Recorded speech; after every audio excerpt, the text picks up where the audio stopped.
Stories, Fables, Ghostly Tales.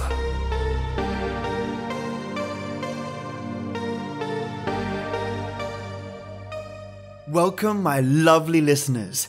Today I have for you a creepypasta by Risen-Icarus titled The Good Father. If you ever thought priests are creepy, well, look no further.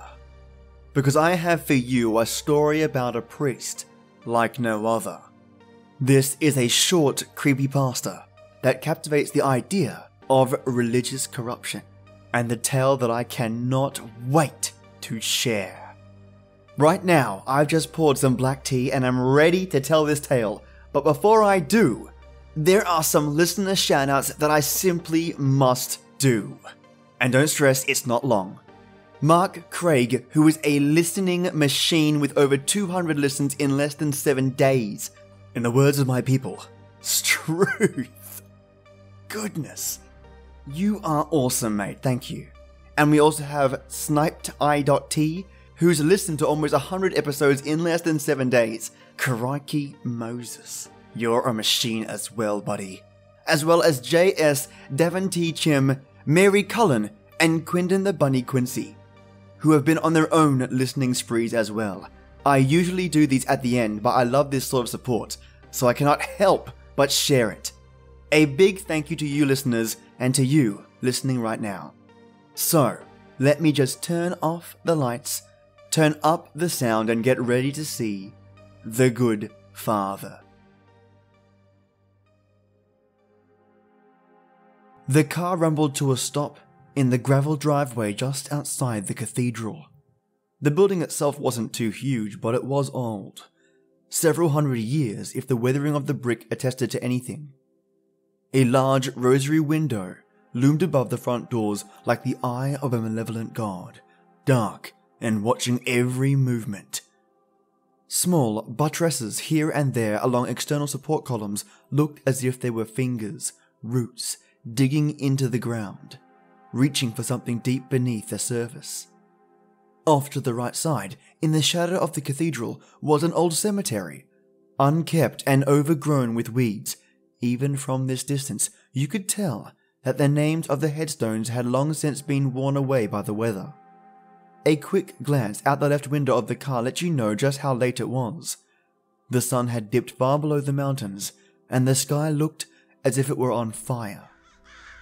A murder of crows flew past overhead, landing on the dead tree next to the cemetery. There was no wind. The forest surrounding the cathedral was eerily still. The old tarnished bell above the cathedral frozen in place. The driver cleared his throat, startling you out of your stupor. Upon glancing up at him, you noticed the car was off, and he was staring at you expectantly. You opened the door and got out, then bent down and peered into the car one last time. "I'll be back in less than an hour," you told him.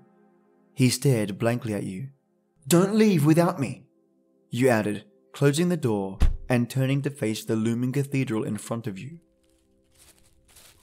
The crunching of gravel under your feet was the only sound as you approached the front doors. You paused once you reached the steps, feeling the gaze of the driver burning into your back. Glancing at your watch, you sighed. 6:15 p.m. The time he had told you to meet him. He had said that his last mass got out at 6 p.m, so you had agreed to meet him at 6:15. But if that was the case, why hadn't they passed anyone on the road out here? You were painfully aware that every moment you stood there, the sun dipped further below the horizon, and a cruel chill was beginning to settle on the church grounds. Steeling yourself, you made your way to the top of the steps, grasped the large wrought iron ring, and hit it against the door. The deep bang sound echoing through both the empty halls within and your bones. Father Penamu didn't keep you waiting. Within a few seconds, the heavy door swung open, revealing the good father standing there, still dressed in his black robes. His eyes seemed to be glued to yours, as if piercing your soul and searching for something. Then, His eyes slowly travel down your body, and you have to suppress a shudder as they linger in a way that can only be described as lecherous, then travel back up. "So glad you could join me, reporter," he says, motioning you inside. You follow cautiously, even though every fiber of your being screams to get back to the car and come back during the day. He led you down the aisle, past rows and rows of empty pews. The eyes of the figures depicted in stained glass seem to follow you as you follow Father Penamu towards the altar. You hear what sounds like a quiet choir, but there isn't one. The cathedral is empty aside from you and the Father. The choir sounds as if it's all around you, in perfect harmony, and yet it's not there. Your skin crawls, and you glance back at Father Penamu, who is staring at you with a look you cannot place. He smiles at you and continues walking, satisfied that you're still following him. He leads you past the altar and through a doorway, down a small, narrow hallway, and into what you presume is his office. He sits down at his desk and motions you to sit across from him, the last light of day coming through the window at his back and shrouding his face in shadow. After taking a seat, you try and look anywhere but his eyes, which you can feel pinned to you. Rubetosis overcomes you, the feeling of your heartbeat acutely present, as if it were exposed to the world. Finally, in the hopes of speeding this up, you brace yourself and look at the Father, whose hands are pressed together in front of him as if in prayer. "Father Penamu, does anyone else work at this church?" you inquire, maybe a bit too forwardly, pressing the record button on your phone. Father Penamu makes a strange face, then smiles. "No, dear. I'm the only one in this house of God." You nod, focusing on the old books covered in dust on his shelf. "Are you aware that several of your church patrons have gone missing?" You watch his face this time, scanning for anything that might reveal some hidden feeling or knowledge. Father Penamu never breaks eye contact with you. "Yes, I'm afraid I am. It's terribly tragic. They were all such good followers. Devoted. Observant." He says that last word as if it's a threat, the last consonant sharp and punctuating the silence.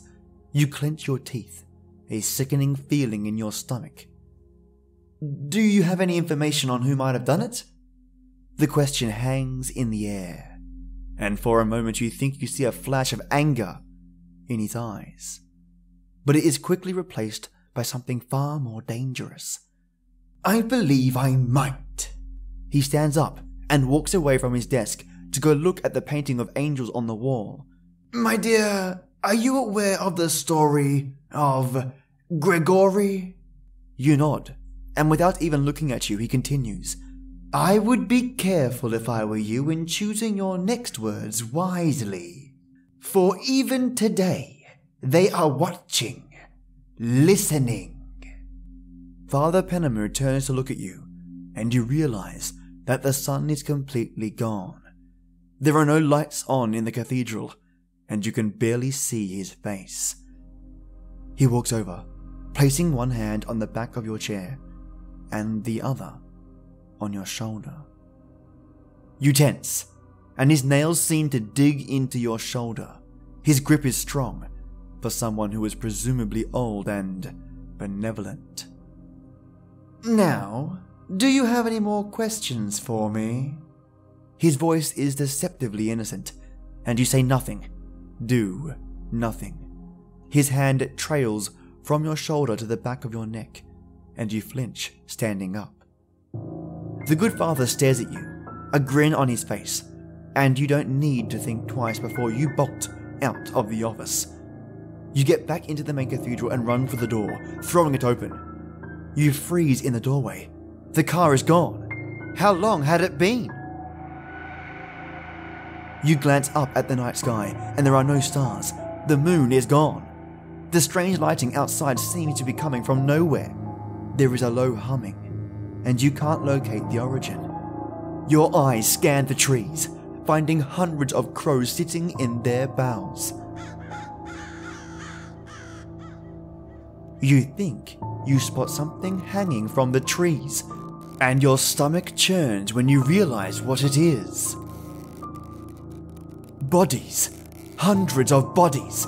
Men, women, and children, decayed and filled with rot, swing from the trees by bloodied rope tied around their hands. Crows sit on their bodies, pecking at their flesh with sharp beaks. You hear a sniffle, a whimper, and with horror, you realize that one of the young girls is still alive. She sobs and sways back and forth as crows feast on her flesh. You want to do something. You want to run over and cut her down and run away with her as fast as possible. But you can't. You are frozen in place, and all you can do is watch. You feel a cold, lecherous hand on your side, and you spin around, finding nothing there but the darkness. Cold light floods through one of the large, high-stained glass windows and illuminates the altar, where you see Father Penemu, standing as if poised to give a sermon. Though you cannot see his eyes, you know they are staring at you, curiously, maliciously. There is something off about him. He suddenly seems far taller than he was before, and the room feels far colder. You take a step towards him, much to your surprise, and the door creaks shut behind you. It feels as if tendrils of darkness curl around your legs, making you take another step.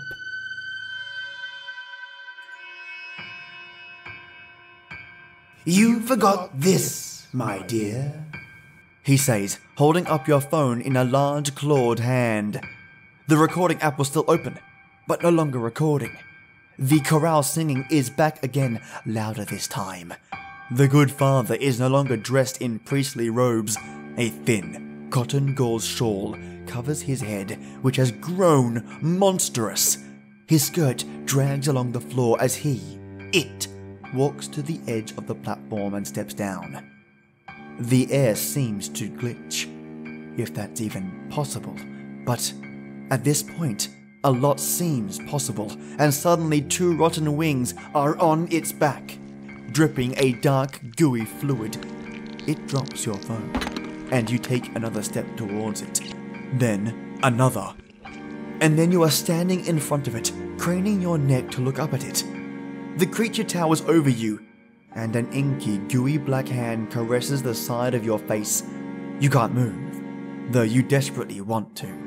He grips your neck and lifts you up so he can look you in the eye, and a cold feeling washes over you. A dark substance, similar to what drips off his rotten wings and clawed hands, stains your skin and begins to cover you entirely. Everything fades to black. You barely have enough energy to open your eyes. The world sways around you as you gaze upon the cathedral. You hang by a single bloodied rope around your hands, as if you were reaching for some god to save you. Next to you is the body of the girl from earlier, lifeless, an exposed bone in some places. A crow lands on you, and you brace yourself for what you know will happen next. The next day, Father Penemu greeted his masses like he always did. He smiled at them, promised them they would be saved. He preached about sanctity, about obedience. After the sermons, a teenage girl comes up to him. "Father," she says, "all of the missing people talked to you before they disappeared." And he gave her a long look. His eyes drifted up and down her body, lingering lecherously, and the good father invites her into his office. All credit of this story goes to Risen-Icarus. Ah yes, I love these sorts of stories. He's not just a creeper, oh no, he's something else entirely different. You have to wonder when his transformation began and why. I love finding out the history behind these sorts of transformations, and surprisingly, this is yet another story that doesn't end well for our protagonist and his next poor young victim. What would you do if you saw that creature? No phone, remember? No salt, no sage, and struggling to move. I wonder how you'd get rid of it. Feel free to share your thoughts with me if you've got an idea. You can reach me at StoriesFablesGhostlyTales@gmail.com. My answer is, I'd make him a deal. So, thank you so much for listening, you brilliant people, and have a fantastic Thursday day or devilishly creepy night. And as always, till next time.